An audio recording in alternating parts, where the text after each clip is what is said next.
As various European states worked to develop new trade routes and establish transoceanic empires, their efforts, by necessity, also affected the people of Europe. The realization that lands existed across the Atlantic Ocean challenged many long held beliefs in the disciplines of geography, science, and even religion. And, perhaps inevitably, these challenges led to significant changes in Europe and, by extension, in any regions where European influence was present. Europe's age of exploration, which began in the 15th century, was enabled by centuries of innovation and the sharing of ideas. European navigators benefited from the adoption of the Chinese magnetic compass and the Arabic astrolabe, as well as the South Asian lateen sail for their ships. Europeans had also developed their own navigational instruments and, like the astrolabe, many of these new instruments were heavily dependent on an understanding of astronomy. And it was the search for better astronomic understanding that kicked off the scientific revolution in Europe. When the European Age of Exploration began in the 1450s, Europeans subscribed to the Ptolemaic view of the universe. That is, they believed that the Earth, which they knew to be a sphere, remained static and unmoving, while the other celestial bodies, that's planets, stars, comets, etc., revolved around the Earth. This Earth-centered or geocentric view of the universe had been popularized in ancient Greece. Despite some challenges to the system back then and since, most notably, despite Indian and Muslim astronomers who believed that the Earth rotated on its axis, the Ptolemaic view persisted. Every calculation computed by European astronomers used this geocentric model. Then came the work of Nicolaus Copernicus, a Polish astronomer of the early 16th century. Copernicus had been trained in the Ptolemaic system, but he'd also likely been influenced by astronomical observations from the Muslim world, as well as by Greek texts preserved by Arabic writers during the translation movement. And he challenged the Ptolemaic system.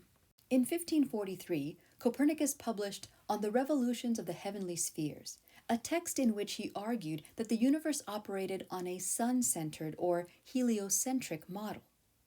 Using mathematical models, Copernicus argued that the Earth did move. It, like the other planets and all the other celestial bodies in the universe, revolved around the sun, and it was the sun that was static and immobile at the center of the universe, not the Earth. As you might imagine, there was pushback to Copernicus's theory, which challenged centuries of astronomical understanding. Some astronomers scoffed at Copernicus's belief that the Earth moved. Simple observation proved otherwise. Think about it. Go outside and lay on the ground. Does the Earth feel like it's moving? If you stay outside one entire day and document the sky for that day, wouldn't you watch as the sun moves across the sky and the moon, planets, and stars do as well? Doesn't that prove that the Earth stands still? And beyond this scientific pushback based on observation, there was also pushback from the Roman Catholic Church. One reason why some church authorities challenged Copernicus's heliocentric theory is that this theory seemed to contradict biblical teaching and, in fact, some traditional beliefs of Christianity. Various books of the Old Testament refer to the Earth as standing still or being fixed upon its moorings. How then can the Earth revolve around the sun? Moreover, they believed the Earth was special. It was the one planet on which God had placed his most special creation, humankind. Doesn't it make sense that the rest of God's universe would revolve around his most special creation? Doesn't it make sense that the Earth sits unmoving at the center of God's universe? Despite these initial challenges to Copernicanism, astronomers did in fact work to verify Copernicus's mathematical models in the years that followed, and the Church did not immediately act to outlaw Copernicus's ideas.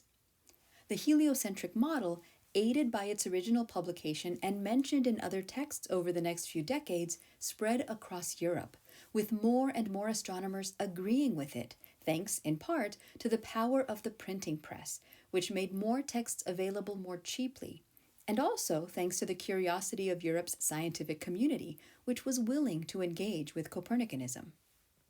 Of course, it's also true that the Church was rather involved with a different sort of challenge by the time Copernicus published his theory in the 1540s.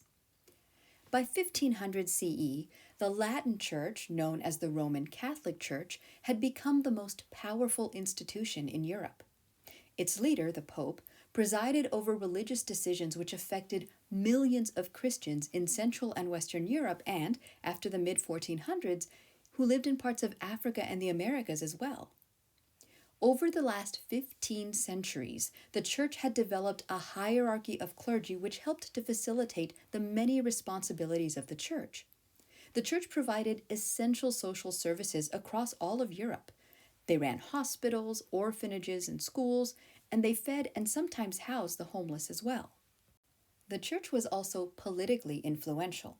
Since all of Europe's rulers were Christian, they looked to the Pope and the clergy for advice and support. The Church was economically influential. It owned about 1/3 of all of the land in Europe and, like any other landowner at that time, used the manorial system to maximize profits. The Church was a religious institution with important spiritual responsibilities, but it was run by individuals, by men, who were as fallible as any other human being. It is perhaps inevitable, then, that the Church in 1500 was mired in corruption, both at its highest levels, that is, corruption in the papal court in Rome, and even in individual states. The highest-ranking clergy often came from Europe's noble families, and just because they'd chosen a career in the Church did not necessarily mean that they were all willing to give up the luxuries with which they'd grown up. Over time, some of the practices of the Church were also corrupted. By 1500, one of the practices which was most criticized was the sale of indulgences. The practice of granting indulgences had developed in the Middle Ages. An indulgence is the remittance of the punishment or the penance for the confession of a sin. During the Crusades, popes had declared that the act of going on crusade served as an indulgence. You confessed the sin but didn't have any penance to do because you'd gone on crusade. Going on pilgrimage did the same thing. But then, some clergy began to sell indulgences. You didn't even have to confess to the sin. Some of these funds that they raised went to support the social services that the Church maintained, but some clergy members kept the money they raised through the sale of those indulgences. Martin Luther, a German monk who taught at the University of Wittenberg, was enormously frustrated by the corruption he witnessed within the Church. He was especially angered by the sale of indulgences which, from his perspective, completely tarnished the act of confessing one's sins. Seeking to spark a discussion about this corruption, Luther published a text called the 95 Theses in 1517. In that text, he challenged not only the sale of indulgences, but also other practices of the Church which Luther found corrupt. The Church hierarchy did not respond positively to Luther's challenges, and it declared Luther a heretic, someone who was outside of correct Church teaching. Luther was called to defend his work before Charles V, the Holy Roman Emperor. Rather than recant, that is, rather than take back his challenges as most expected him to do, Luther instead delivered a fiery speech in support of his 95 Theses. Charles V, fearing political rebellion as a result of Luther's work and of Luther's growing popularity, decided to declare Luther an outlaw in 1521. Luther was forced to go into hiding, but he did not stop writing. Over the next few years, Luther continued to revise his religious belief system, his theology, to such an extent that he broke away entirely from the Catholic Church. He challenged some of the most important beliefs of the Church, particularly on the question of salvation or justification, that is, how one gets to heaven. Catholics believed then, and continue to believe, that one achieves justification both through faith and good works, that is, through sincere belief in Christianity and by doing good deeds. By the 1520s, Luther had come to believe that a good Christian was justified through faith alone. This belief, sola fide, or faith alone, was a hallmark of his Reformed or Lutheran theology. Luther believed that once one had faith, good works would follow. And so it was that Luther's rebellion sparked the Protestant Reformation. He not only challenged some traditional beliefs of the Catholic Church, but he also challenged its hierarchy. Luther claimed that every Christian could be his own priest. and that bishops, archbishops, and even the Pope were not needed to interpret the Bible. Luther translated the Bible into German so that it was more accessible to his countrymen, and he encouraged his followers to translate the Bible into their own native languages. Luther's work inspired others to challenge the church as well, and some of them developed their own theologies different from Luther's. Europe's rulers were suddenly facing religious rebellions that had serious political consequences. If a Lutheran refused to acknowledge the Pope as his spiritual leader, would that Lutheran also eventually rebel against his Catholic monarch? If a ruler converted to Lutheranism, would he face rebellion from his Catholic subjects? These were pressing issues in the middle of the 1500s. In fact, the Protestant Reformation did lead to actual warfare. It started as minor revolts. In 1525, German peasants revolted against the manorial system that had oppressed them for so long, believing that Luther's theology made all men not just spiritual equals, but social and political equals as well. For the record, Luther did not support this rebellion. Then, in the 1530s, a group of Protestant German nobles began fighting against their leader, the Holy Roman Emperor Charles V. These battles persisted until the 1550s, when Charles V and the Protestant nobles agreed to the Peace of Augsburg, which recognized Lutheranism in the Holy Roman Empire and, through a principle called cuius regio eius religio, allowed each German leader the authority to choose the religion, either Catholicism or Lutheranism, for their state. By the time the religious warfare ended in Central Europe in the mid-16th century, the proliferation of new Christian denominations such as Calvinism, Presbyterianism, and Anabaptism meant that religious warfare would spread to other parts of Europe. In fact, France was embroiled in religious warfare in the late 16th century. While England wouldn't experience outright warfare, there were rebellions after their king, Henry VIII, decided to establish his own Protestant denomination, the Church of England, which is known as Anglicanism. By the turn of the 17th century, that is, by the beginning of the 1600s, religious fighting in Europe had resulted in extreme partisanship. Southern and parts of Central Europe had remained Catholic, while Northern and Western Europe had largely converted to one of the Protestant denominations. In many states, those in the religious minority sought to emigrate to more welcoming lands. By the early 17th century, such emigration plans included the American colonies, and so it was that Europe's Protestant Reformation came to affect Europe's transoceanic empires. So it makes sense that when Copernicus first published his book in 1543, its effect was muted by the ongoing Protestant Reformation, which was seen as a much bigger threat to the Church initially. By the end of the 16th century, astronomers across Europe had adopted Copernicanism, and some even began to revise Copernicus's initial theory, and suddenly, Copernicanism was a much bigger deal. For instance, in the early 17th century, Johannes Kepler, court astronomer for the Holy Roman Empire, argued that the celestial bodies which revolved around the sun moved in elliptical orbits, not circular ones as Copernicus had posited, and that at one point in their orbit, these planets would come very close to the sun. And this was why, mathematically speaking, planets sometimes seem to go backward in Earth's sky before moving forward again in their orbits, and the math all made sense. Kepler's work and his detailed charts of the movement of the celestial bodies inspired an Italian astronomer and scientist named Galileo Galilei. At around the same time that Kepler's work was published, Galileo had built a telescope based on a prototype developed by a Dutch spectacle maker. Galileo aimed his telescope at the sky and was astonished by his observation of the moons and the planets that he could now see more clearly. He published his first observations in 1610, and he became a vocal supporter of heliocentrism.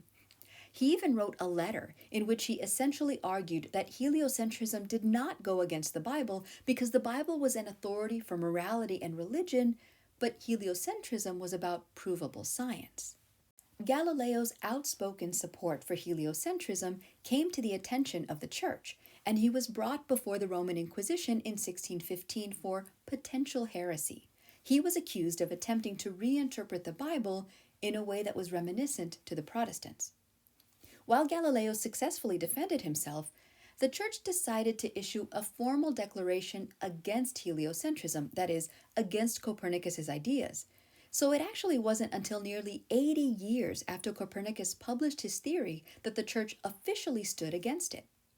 The Church stated that astronomers could use the heliocentric idea as a hypothetical model, but they could not state it as a fact of the universe.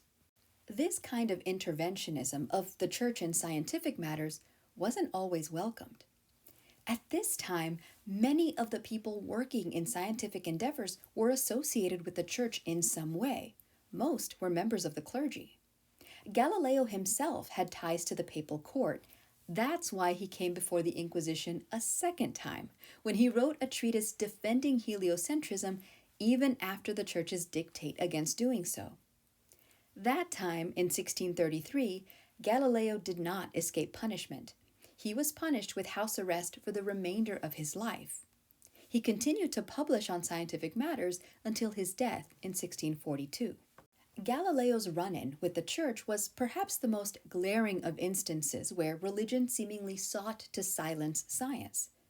But it's important to note that the Church's scientists continued to work with the theory of heliocentrism, and even Galileo was not prohibited from continuing to publish his works, even if he couldn't publish about heliocentrism anymore. So it seems clear that what the Church and other religious institutions were pushing back against wasn't science itself, but rather the probability,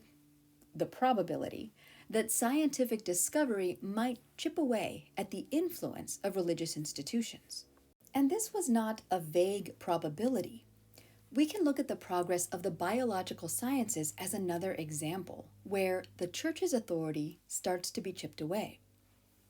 Since the 2nd century CE, European and, for a time, Muslim physicians had depended on the works of Galen for their anatomical knowledge. In medieval universities, students of medicine and anatomy usually attended lectures during which a lecturer would read aloud from Galen's treatises, while a barber surgeon dissected an animal in illustration. Students would copy down the text. Books were expensive for struggling students, and this was the way that they made their own textbooks. And then they would illustrate the dissection so that they'd have their own reference materials when they became medical professionals. However, by the early 16th century, updated Muslim texts had begun to circulate in Europe. These texts often included information which challenged Galen's theories. Andreas Vesalius, a professor of anatomy at the University of Padua, began dissecting human bodies, which he collected after public executions with his students, so as to demonstrate updated anatomical knowledge. And then Vesalius, working with an illustrator, published On the Fabric of the Human Body in 1543, the same year that Copernicus published his book. Vesalius's text was a 7-volume opus containing 273 illustrations of the human body in various stages of dissection. While not the first text based on understanding the human body through dissection, it was certainly the most complete, and it became very popular very quickly. Vesalius dedicated his text to his patron, the Holy Roman Emperor Charles V. Vesalius's findings were celebrated by medical professionals, including those who worked for the Church.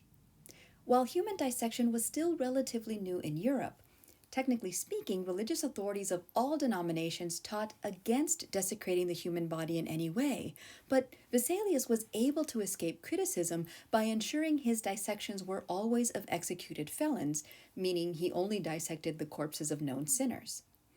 It was also obvious that Vesalius's work was helping scientists understand God's greatest creation, the human, better. So his work was valued. While Vesalius identified the human body's major organ systems and included theories about how the body worked in his publications, the mystery of blood circulation remained until the early 17th century. In 1628, English physician William Harvey, who was born 30 years after Vesalius published his major text, published his own great work, Anatomical Exercise on the Motion of the Heart and Blood in Animals. His text argued that the blood was pumped by the heart and flowed through the lungs and indeed circulated through the entire body via arteries and veins. While some scientists discounted Harvey's findings when they were published, by the time Harvey died in 1657, his theories were well accepted. One of Harvey's countrymen, Sir Isaac Newton, greatly contributed to scientific discovery at this time as well. Newton's work, we might say, brings the era of the scientific revolution back to where it started, with astronomy and mathematics. By the late 17th century, the question was no longer about how the universe moved. Scientists widely acknowledged that the heliocentric model with elliptical orbits was accurate. Instead, the question was to answer why the universe moved the way it did. The study of complex mathematics had developed apace with astronomy, and students of mechanics, those who sought to answer that question of why, increasingly depended on mathematical models to prove their theories. Newton, one of the inventors of calculus, the other being Leibniz, became fascinated by proving why Kepler's concept of elliptical orbits was true. What Kepler had done was use math to prove that planetary orbits were elliptical. Newton wanted to know why that was.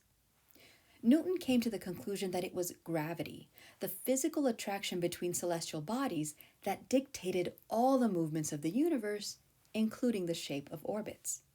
From that conclusion, Newton developed his worldview on the concept of inertia, the idea that every object remains at rest until moved by another object, and that any object in motion remains so until stopped by another object. Newton's understanding of gravity and inertia, in turn, led him to develop his laws of motion, building on the earlier work of Kepler and Galileo and other astronomers. These ideas, Newton's theories about celestial mechanics, were published in his 1687 text Principia Mathematica. This text laid out in minute detail why it was that the universe, a heliocentric one, moved the way it did. And it also set up the basis for classical physics.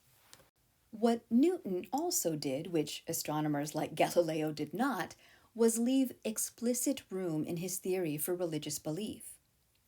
Newton was a deeply religious man and a baptized member of the Church of England.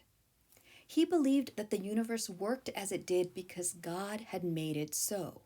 It was just humankind that had failed to understand the precise and mathematical majesty of God's creation until the 17th century.